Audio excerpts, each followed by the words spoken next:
अस्सलाम वालेकुम, आप देख रहे हैं सिटी 11 न्यूज पाकिस्तान HD। खबर शामिल करते हैं मियां चन्नू से। हमारे नुमाइंदा राना कमर अशरफ की रिपोर्ट के मुताबिक मियां चन्नू थाना छपकलां पुलिस खामोश। थाना छपकलां के इलाका 102-15L में एक टाइम में 3 डकैती की वारदात। 3 मसल्ला डाकू राना नईम से 26,501 मोबाइल और 6 ग्राम सोना। मोहम्मद जाहिर से 40,000 रुपए 2 मोबाइल।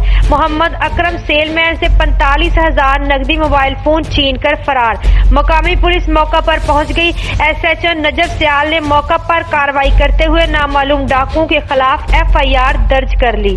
जल्द डाकुओं को गिरफ्तार करने की यकीन दहानी करवाई। ताज़ा तरीन न्यूज के लिए देखते रहिए सिटी 11 न्यूज पाकिस्तान HD।